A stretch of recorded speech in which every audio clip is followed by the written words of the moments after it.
अभिवादये अहमस्मि लता। अत्र भवतां स्वागतम् एतस्मिन् डीडी न्यूज़ वार्ता प्रसारणे। अथ प्रमुखाः वार्ताः।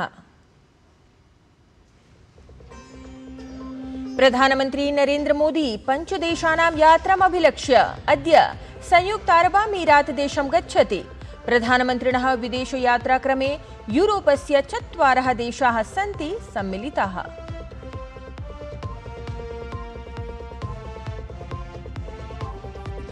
ब्रिक्स देशानां विदेशमन्त्रिणां सम्मेलनस्य द्वितीयं दिनमद्य प्रधानमन्त्रिणः मोदिनः गतदिने समाचरितं गतम् अतिथिभिः सह मेलनम्। प्रधानमन्त्री उक्तवान् प्रवर्तमानवर्षे भारतस्य अध्यक्षतायां बहुपक्षीय समावेशि विश्वव्यवस्था निर्माणमस्ति ब्रिक्स समूहस्य लक्ष्यम्।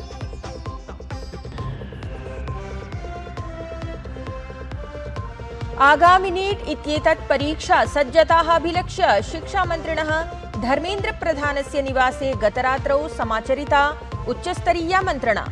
राष्ट्रीय परीक्षाभिकरण महानिदेशकं समेत्य अनेके अधिकारिणः आसन् मन्त्रणायाम् उपस्थिताः।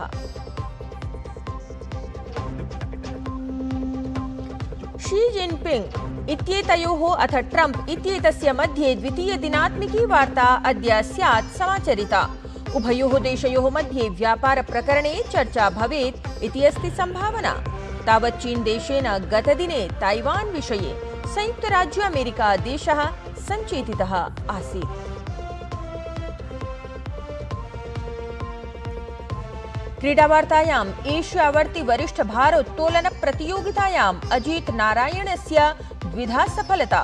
पुरुषाणाम् 71 किलोग्राम भारवर्गे असौ अर्जितवान् कांस्यपदकद्वयम्। वार्ताः विस्तरेण श्रूयन्ताम्। प्रधानमन्त्री नरेन्द्र मोदी अद्य पञ्चदेशानां यात्रायै प्रस्थानं कुर्यात्। स्वीये यात्राक्रमे सर्वादौ प्रधानमन्त्री मोदी संयुक्त अरब अमीरात देशं प्राप्स्यति। ततः च नीदरलैंड्स, स्वीडन, नॉर्वे, इटली देशान् गमिष्यति। तावत् अद्य संयुक्त अरब अमीरात देशं प्राप्नुयात्। ततः द्वितीयचरणे प्रधानमन्त्री अद्य चिरं रात्रौ नीदरलैंड देशं प्राप्य तत्रत्य king Willem Alexander queen Maxima इत्येताभ्यां सम्मिलेत्। तत्रैव प्रधानमन्त्रिणा रॉब जेटेन सह वार्तां कुर्यात्। अतः पश्चात् प्रधानमन्त्री नरेन्द्र मोदी स्वीडन इत्येतस्य गोथेनबर्ग इत्यत्र प्राप्नुयात्। तत्र असौ स्वसमकक्षेण उल्फ क्रिस्टर्सन इत्यमुना सह द्विपक्षीय वार्तां कुर्यात्। यात्रायाः चतुर्थे चरणे प्रधानमन्त्री नरेन्द्र मोदी सोमवासरे तृतीये भारत नॉर्डिक शिखर सम्मेलने अथ द्विपक्षीय समुपवेशनेभ्यः नॉर्वे इत्यत्र प्राप्नुयात्। तत्र नॉर्वे देशे प्रधानमन्त्री नरेन्द्र मोदी किंग हेराल्ड पंचम क्वीन सोनिया इत्याभ्यां सम्मिलेत्। अथ प्रधानमन्त्रिणा जोनास गैर्स्टोरे इत्यमुना सह द्विपक्षीय वार्तामपि कुर्यात्। स्वयात्रायाः अन्तिमे चरणे प्रधानमन्त्री मंगलवासरे इटली देशं प्राप्नुयात्। तत्र प्रधानमन्त्री मोदी राष्ट्रपतिं सर्जियो मोटारेला इत्यमुं मिलेत्। अथ प्रधानमन्त्रिपदासीनां जॉर्जिया मेलोनी इत्यमुं संवादं कुर्यात्। प्रधानमन्त्रिणः नरेन्द्र मोदिनः यात्रा यूरोपवर्ति देशैः सह भारतस्य सहभागिताम् अतोपि गभीरां करिष्यति। प्रधानमन्त्री नरेन्द्र मोदी अद्य निजयात्रायाः प्रथमे चरणे संयुक्त अरब अमीरात देशं प्राप्स्यति। तत्र असौ अबुधाबी इत्यत्र संयुक्त अरब अमीरात देशस्य राष्ट्रपतिं शेख मोहम्मद बिन जायद अल नाह्यान इत्यमुं सम्मिल्य द्विपक्षीय सहयोगस्य सुदृढीकरणे प्रमुख क्षेत्रीयान्ताराष्ट्रिय घटनाक्रमेषु चर्चां करिष्यति। उभयोः देशयोः मध्ये ऊर्जा क्षेत्र सम्बद्धेषु प्रकरणेषु अपि चर्चा भवेत् इति संभावना अस्ति। यत्र एलपीजी इत्येतस्य आपूर्ति सम्बद्धः अथ रणनीतिकेन पेट्रोलियम रिजर्व इत्येतेन सम्बद्धः सन्धिः अपि सम्भवति। अवधेयं यत् संयुक्त अरब अमीरात देशः भारतस्य प्रथमः सहभागी देशः येन रणनीतिकेन पेट्रोलियम रिजर्व इत्येतेन सम्बद्धः सन्धिः विहितः अस्ति। तत्रैव भारतं समागताः विदेशमन्त्रिणः ब्रिक्स सम्मेलनात् पृथक् नवदिल्ल्यां प्रधानमन्त्रिणं नरेन्द्रमोदी इत्येतमपि मिलितवन्तः। अत्र मेलनक्रमे प्रधानमन्त्री नरेन्द्रमोदी रूस् देशस्य विदेशमन्त्रिणा सर्गेई लाव्रोव इत्येतेन समं सम्मिल्य स्वीये सञ्जालपटले मोदं प्रकटितवान्। अत्रान्तरे प्रधानमन्त्री नरेन्द्रमोदी कथितवान् यत् प्रवर्तमानवर्षे भारतस्य अध्यक्षतायां तत्र ब्रिक्स सम्मेलने बहुपक्षीय समावेशि विश्वव्यवस्था निर्माणं ब्रिक्स समूहस्य लक्ष्यमस्ति इति। भारतस्य अध्यक्षतायां नवदिल्लीस्थिते भारतमण्डपम् इत्यत्र ब्रिक्स विदेशमन्त्रिणां महत्त्वपूर्णम् उपवेशनं गतदिने समारब्धम्। सम्मेलने एतस्मिन् सहभागितां कर्तुं समागतानां सदस्यानां प्रतिनिधीनां च विदेशमन्त्री डॉक्टर एस जयशंकरः स्वागतं कृतवान्। सममेव विदेशमन्त्री ब्रिक्स इत्येतस्य सम्मेलनस्य द्वितीयं सत्रमपि सम्बोधितवान्। अत्रान्तरे असौ कथितवान् यत् प्रधानमन्त्रिणः नरेन्द्रमोदिनः सङ्कल्पानुगुणं भारतं ब्रिक्स देशान् सहयोग स्थिरता आयम्य नवाचाराणां च तत्र इतोपि मञ्चं मानयति। डॉक्टर जयशंकरः कथितवान् यत् भारतस्य सहयोग स्थिरता आयम्य नवाचार इत्येताः चतस्रः प्रमुखाः प्राथमिकताः सन्ति। India's own approach is guided by a desire to make BRICS more people-centric.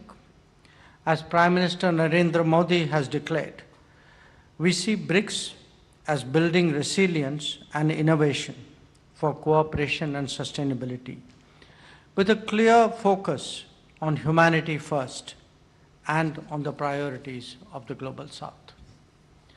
In this spirit, our four priorities, resilience, innovation, cooperation and sustainability, each provide a practical framework for engagement, including with partner countries.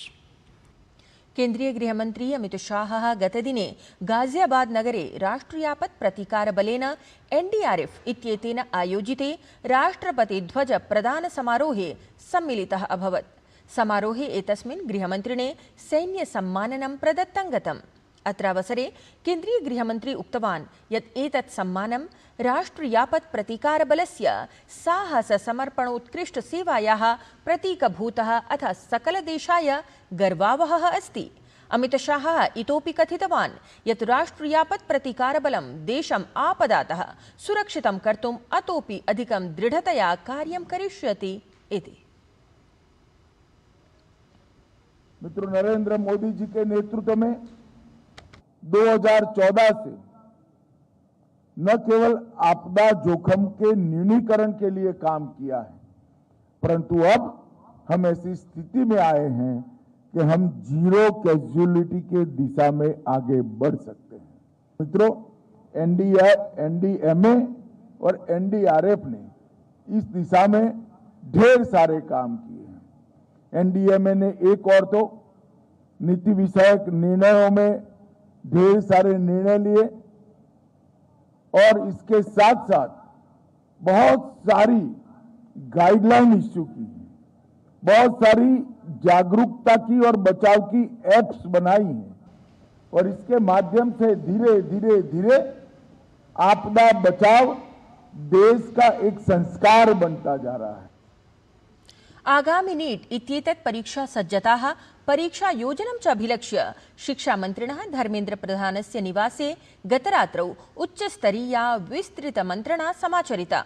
अत्रान्तरे राष्ट्रिय परीक्षाभिकरण महानिदेशकम् अध्यक्ष सचिवादीन् समेत्य अनेके अधिकारिणः मन्त्रणायाम् उपस्थिताः आसन्। केन्द्रीय मार्ग परिवहन राजमार्ग मंत्री नितिन गडकरी इत्येषः संत ज्ञानेश्वर महाराज पालखी मार्ग NH 965 इत्येतस्याः परियोजनायाः निरीक्षणं कृतवान्। अत्रान्तरे असौ परियोजनायाः प्रगतिं समीक्ष्य सम्बद्धेभ्यः अधिकारिभ्यः आवश्यकान् निर्देशान् प्रदत्तवान्। सममेव परियोजनायां कतिपयस्थलेषु प्रयुज्यमानाम् अत्याधुनिकं विशेष प्रविधिविधिम् अपि प्रशंसितवान्। अवधेयं यत् एतस्याः परियोजनायाः अन्तर्गतं मार्गम् उभयतः बृहन्मात्रायां वृक्षारोपणमपि जायमानमस्ति। ध्येयं यत् पालखीतिमार्गस्य निर्माणेन पर्यटन व्यापार श्रद्धालुक्षेत्राणि लाभं प्राप्स्यन्ति। तावत् मार्गनिर्माणविषये नितिन गडकरी इत्येषः उक्तवान् यत् परियोजनायाः अन्तर्गतं 80% कार्यं सम्पन्नताङ्गतम्। निर्वाचनायोगः सम्पूर्णे अपि देशे मतदातृसूचीनां विशिष्टगहन पुनरीक्षणस्य अर्थात् SIR इत्येतस्य तृतीयचरणस्य घोषणां कृतवान्। आयोगस्य अनुसारं तृतीयचरणे 16 राज्येषु 3 केन्द्रशासितप्रदेशेषु च मतदातृसूचीगतं पुनरीक्षणं करिष्यते। अनेन सहैव हिमाचलप्रदेश, जम्मूकश्मीर, लद्दाखप्रदेशान् परित्यज्य देशस्य प्रायः समस्तभागेषु इयं प्रक्रिया प्रवर्तिष्यते। आयोगस्य अनुसारम् एतेषु जनगणनायाः द्वितीयचरणं ऋतुसम्बद्धानि आह्वानानि च ध्यात्वा पुनरीक्षणकार्यक्रमः पश्चात् करिष्यते। तावत् पुनरीक्षणकार्यक्रमस्य अन्तर्गतं BLO इत्यधिकारिणः प्रतिगृहं गत्वा मतदातॄणां सत्यापनं करिष्यन्ति। एतस्मिन् अवसरे नवीनमतदातृसंयोजनस्य मृतानाम् उत गृहं त्यक्तवतां मतदातॄणां नामानि अपवारयितुं सूचनां च अद्यतनं विधातुं कार्यं भविष्यति। विदेशवार्तायां बीजिंग इत्यस्य great hall of the people इत्यत्र विश्वस्य द्वयोः महत्तरमहाशक्त्योः मध्ये विशिष्टः संवादः अभवत्। तत्र संयुक्तराज्य अमेरिकादेशस्य राष्ट्रपतिं डोनाल्ड ट्रम्प इत्येतम् अथ चीन देशस्य राष्ट्रपतिं शी जिनपिंग इत्येतम् अन्तरा सम्पन्नं सम्मेलनं वैश्विकराजनीतिक-व्यापार-रणनीतिक-सन्तुलनदृष्ट्या महत्त्वपूर्णं मन्यते।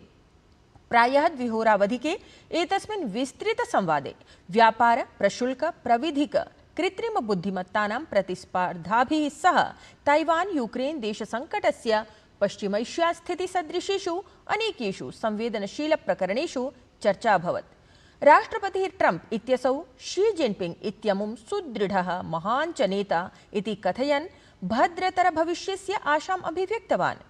अपरतः शी जिनपिंग इत्यसौ उक्तवान् यत् चीन संयुक्तराज्य अमेरिकादेशौ प्रतिद्वन्द्विनौ न स्तः अपितु आभ्यां सहभागित्वेन अग्रे वर्धितव्यम् इति। तत्रैव ट्रम्प शी जिनपिंग इत्येतयोः मध्ये अद्य द्वितीये दिने वार्ता समाचरिता स्यात्। अत्रान्तरे देशयोः मध्ये व्यापारप्रकरणे चर्चा भवेत् इति सम्भावना अस्ति। तावत् गतदिने समाचरिते वार्तावधौ चीन देशेन ताइवान विषये संयुक्तराज्य अमेरिकादेशः सञ्चेतितः आसीत्। क्रीडावार्तायाम् Asian senior weightlifting championship इत्येतस्यां प्रतियोगितायां भारतस्य भव्यं प्रदर्शनं जायमानम् अस्ति। अत्र क्रमे भारतस्य अजीत नारायणः प्रतियोगितायाः चतुर्थे दिने स्पर्धाद्वये सहभागितां समाचर्य कांस्यपदकं समर्जितवान्। तावत् असौ पुरुषाणां 71 किलोग्राम भारवर्गे अपि कांस्यपदकं प्राप्तवान्। एतेन सहैव एतद्वार्तासंस्करणम् अधुना सम्पद्यते। अभिनववार्ताभिः सह पुनः उपस्थास्यामः। तावत् शुभं भूयात्।